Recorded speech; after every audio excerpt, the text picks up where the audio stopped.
आपने भी कल चादर भेजा है। ये प्रधानमंत्री जो चादर भिजाए हैं, किसी शायर ने अच्छा कहा प्रधानमंत्री के बारे में, क्या कहा, इसने हमारे जख्म का कुछ यूं किया इलाज, इसने हमारे जख्म का कुछ यूं किया इलाज, मरहम भी गर लगाया तो कांटों की नोक से। तो ये जो पूरे देश में बीजेपी संघ परिवार की तरफ से हर उनका ऑर्गेनाइजेशन कोर्ट को जा रहा है कि यहां पर खुदाई हो, यहां पर खुदाई हो, ये मस्जिद नहीं है, ये दरगाह नहीं है, ये कब्रिस्तान नहीं है। तो प्रधानमंत्री अगर चाहते हैं तो ये तमाम चीजों पर रोक लग जाएगा। और दूसरी अहम बात यह है कि पिछले 10 साल से बीजेपी की सरकार है, नरेंद्र मोदी प्रधानमंत्री है। प्लेसेस ऑफ वर्शिप एक्ट जो पार्लियामेंट में पास हुआ और राम मंदिर के जजमेंट में उसको नॉन रिट्रोग्रेशन की बात सुप्रीम कोर्ट ने कही दी, उसके बावजूद भी ये सरकार का कोई स्टैंड ही नहीं है उसके ऊपर। इसीलिए आज आप देख रहे हैं कि 7 से ज्यादा मस्जिद और दरगाह के मसले सिर्फ उत्तर प्रदेश से हैं, जहां पर बीजेपी की सरकार है और जहां से प्रधानमंत्री अपना एमपी का चुनाव जीत कर आते हैं। तो ये सिर्फ चादर भिजाने से कुछ फायदा नहीं होगा। चादर तो हर कोई भिजाता रहेगा, मगर उस चादर को भिजाने के पीछे जो पैगाम एक सरकार देती है वो ये देती है कि हम सिर्फ चादर नहीं भिजा रहे हैं, हम उस समुदाय को, उस देश की जनता को जो इन तमाम चीजों पर आस्था रखती है, दरगाह मस्जिद में, उसको हम दरगाह और मस्जिद मानते हैं। आप चादर तो भिजा रहे हैं, मगर आप ही के चाहने वाले कोर्ट को जा रहे हैं कि ख्वाजा अजमेरी की दरगाह दरगाह नहीं है, मसाजिद मसाजिद नहीं है। तो ये इस चीज को ये रोकने की जरूरत है और असली काम जो सरकार को करना है वो रोके, इन तमाम चीजों को रोक लगाए कि क्या ये क्यों कर रहे हैं लोग सब जाकर तमाशा। ये सर, आपने ऐलान कर दिया है कि दिल्ली चुनाव में आप एक्टिवली पार्टिसिपेट करेंगे। कल प्रधानमंत्री ने दिल्ली की जनता को कई सौगात दिए और साथ में जो मौजूदा सरकार है उसको उस पर कई तोहमतें उन्होंने लगाई और जो सौगात दिए, घरों के चाबी भी बांटे गए, उसमें हमने देखा कि अब संकट समुदाय के लोगों को भी दिया सबका साथ सबका विकास, तो कहीं न कहीं उनके उस जेस्चर में दिखा। देखिए, मैं एक नहीं 2 से ज्यादा आरटी एप्लीकेशन डाला हूं जिसमें हम सरकार से इस बात का डिमांड कर रहे हैं कि आपने अर्बन एरियाज में और अर्बन एरियाज से हटकर जो घर दे रहे हैं बनाकर, प्रधानमंत्री आवास योजना जो भी हो, उसका डेटा हमको दीजिए, बताइए आप कितने मुसलमानों को दे रहे हैं। देते नहीं है, बताते नहीं है। भाई क्या शेयर है उसमें जो आप गवर्नमेंट की स्कीम जो है इसमें मुसलमानों का क्या शेयर है बताइए। अल्पसंख्यक समाज का, खासतौर से मुसलमानों का देते नहीं है। अब ये दिखाने को खड़ा कर देते हैं, थोड़ा बहुत देते हैं, असल शेयर क्या है उनका वो नहीं बताना चाहते हैं। अब चुनाव है तो इसीलिए सब करना पड़ रहा है, मगर याद रखिए कि चाहे ये मौजूदा केजरीवाल की ड्रामेबाज सरकार हो या प्रधानमंत्री की कम्युनल सरकार हो, इससे ये बात मालूम हो रही है कि अगर 1 नेशन 1 इलेक्शन होगा तो फिर ये सब चीजें नहीं मिलेगी। अब पार्लियामेंट का चुनाव हुआ 6 महीने पहले, अब दोबारा चुनाव हो रहा है तो हर सरकार अपना अपना अनाउंसमेंट कर रही है। इससे देश को समझना है कि देश के जनता और उसके वोटर का फायदा करने के लिए ये सब अनाउंसमेंट्स हो रहे हैं। गो इसका इकोनॉमिक इम्पैक्ट जो होगा वो अलग बात है। तो इससे बात साबित हो रही है कि 1 नेशन 1 इलेक्शन देश के वोटर के हित में भी नहीं है, संविधान के खिलाफ भी है। सर, और एक इशू है, गवर्नमेंट ने प्रोटेस्ट लॉन्च किया है, new China country, we are saying that they are already in Ladakh.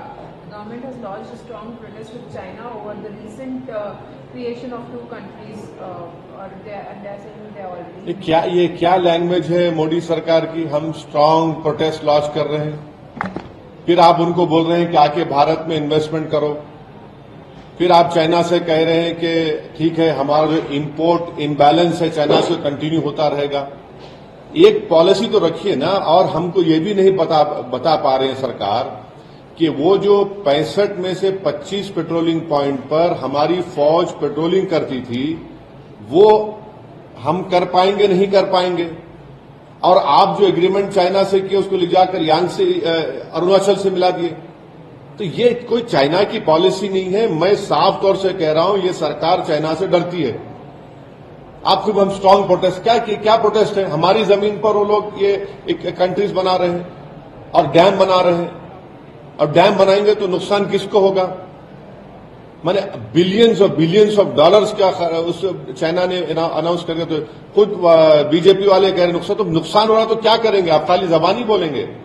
आप सरकार में हैं, आप पावर में हैं, आप प्रधानमंत्री हैं, आपकी पार्टी है, आप इसको क्यों नहीं कर पाते हैं? रोक क्यों नहीं कर पाते इन चीजों को आप? मगर आपको चाइना से पैसा चाहिए इन्वेस्टमेंट के तौर पर। सर, आप हमेशा से सावरकर की आइडियोलॉजी वगैरह को चैलेंज करते रहते हैं, मुखालफत करते रहते हैं। कल प्रधानमंत्री दिल्ली से एक डीयू में कॉलेज खोला जाएगा सावरकर के नाम पे, वीर सावरकर के नाम पे, क्या कहेंगे? नहीं, हम प्रधानमंत्री से एक ही बात पूछना चाह रहे हैं कि क्या उनकी सरकार कपूर कमीशन ऑफ इंक्वायरी के जो फाइंडिंग्स है, जिसमें चीफ जस्टिस कपूर साहब ने अपनी इंक्वायरी कमीशन रिपोर्ट में कहा कि सावरकर महात्मा गांधी के कत्ल के कॉन्स्पिरेसी में शामिल है, ये प्रधानमंत्री हमको बता दें। क्या वो इनकी सरकार उस Kapoor commission of inquiry report को मानती है, नहीं मानती है? और अगर महात्मा गांधी से आपको मोहब्बत है, जो हर गांधी जयंती के दिन प्रधानमंत्री और बीजेपी आरएसएस गांधी के फोटो के सामने फूल माला चढ़ाते हैं, राजघाट को जाते हैं, तो फिर ये गांधी से कैसी मोहब्बत कि कपूर कमीशन ऑफ इंक्वायरी कहता है कि ये कॉन्स्पिरेसी में शामिल थे? वो बता दे प्रधानमंत्री। भाई, आपको मुगल नाम से नफरत है, ठीक है, हम समझ सकते हैं, आपको एलर्जी है उससे, मगर ये तो बता दीजिए कि गांधी से मोहब्बत है और गांधी के कॉन्स्पिरेसी में जिसका रोल रहा, आप उनसे ही मोहब्बत करते हैं। ये कैसी मोहब्बत है? ये तो डबल टाइमिंग कर रहे हैं मोहब्बत में आप। सर, आपको लग रहा है कि दिल्ली के चुनाव में वो हिंदुत्व की होड़ हो गई है आम आदमी पार्टी और बीजेपी में? दोनों हिंदुत्व पे हैं, दोनों में फर्क क्या है? कोई फर्क नहीं दोनों में, दोनों आइडियोलॉजिकली एक ही हैं। दोनों की पैदाइश, इनको पैदा करने वाली अम्मा का नाम है आरएसएस। एक को जनसंघ को पैदा किया उन्होंने, बाद में फिर वो 1980 में बीजेपी बनी। एक को उन्होंने 2012-13 में एक बड़ा इंस्टीट्यूट है, वहां पर लैब ग्रोन है ये हिंदुत्व, वहां पर पैदा किया इसको। सर, जो संभल वाले वायलेंस के मामले में उत्तर प्रदेश पुलिस ने खुलासा किया है कि जो गैंगस्टर इसमें इन्वॉल्व हो रहे हैं उनको डायरेक्शन सीधी तरह से दुबई से मिल रहा है, इसके ऊपर इन्वेस्टिगेशन। अरे, गोलियां चल के 5 लोगों की मौत हो गई है, बच्चे हैं, छोटे बच्चे, उसमें सीने के ऊपर उनको गोलियां लगी है, को पीठ पे लगी है, और आप क्या कह रहे हैं? पूरा ओपनली आप एक समुदाय के खिलाफ आप जा रहे हैं। क्या ये जेब देता है वहां की एडमिनिस्ट्रेशन को कि आप एक ही समुदाय के खिलाफ जाए? आप इंसाफ करिए। इंसाफ का मतलब तो ये नहीं है कि आप उनको दबाए, उनको डराए। 80 से ज्यादा बच्चों को तो आप पकड़ चुके हैं, और एएसआई प्रोटेक्टेड मॉन्यूमेंट है संभल की मस्जिद, और उसके 5 फीट पर आप आउटपोस्ट बना रहे हैं। जरा तो शर्म आनी चाहिए कि तुमको एएसआई का जो कानून है 100 मीटर्स का, उसको पास व लिहाज नहीं है। आप परमिशन लिए एएसआई से? बताइए। वक्फ बोर्ड का डॉक्यूमेंट है, सुन्नी वक्फ बोर्ड का डॉक्यूमेंट है, बोलते उसको फेक है। तो अगर फेक है तो सुन्नी वक्फ बोर्ड पे केस बुक करिए। चलिए, आप क्या कर रहे हैं लोग? एक तरफा जुल्म हो रहा है वहां पर संभल में पूरा, और संभल को नया वो जो 1980 और 90 में जो तमाशे हुए थे, उस तरह का माहौल पैदा करने की कोशिश की जा रही संभल में। सर, दिल्ली के चुनाव के मद्देनजर आप पे भी आरोप लग रहा है कि आप चुन के दंगों के आरोपियों को टिकट दे रहे हैं। एक बात सुनिए, इंदिरा गांधी के कत्ल के बाद जो सिखों पर जेनोसाइड हुआ और जितने एक्यूज थे उनको किस पार्टी ने टिकट दिया?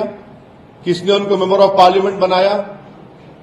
और फिर दूसरा ये है कि मौजूदा जो रूलिंग पार्टी है, मुख्यमंत्री पर खुद केस है, उनके बड़े बड़े नेताओं पे केस है। अब बीजेपी की बात ले लीजिए, कितने बीजेपी के सांसद हैं जो पार्लियामेंट में हैं, उन पर केस नहीं है, सब दूध के धुले हुए हैं। किसने यूएपीए जिस पे लगा था उसको एमपी बनाया? मैं फिर से कह रहा हूं कि कभी अपने गिरेबान में झांक कर देख लीजिए। एक उंगली अगर हमारी तरफ आप उठा रहे हैं तो 4 उंगलियां और ये फैक्ट्स आपको आईना दिखाएंगे। मतलब आप उनको टिकट दे रहे हैं? मैं टिकट देना नहीं देना मेरे पार्टी का काम है, और टिकट उन्हीं को दे सकते जो लीगली इलेक्शन लड़ सकते हैं। तो जो लीगल इलेक्शन लड़ सकते हैं, इलेक्शन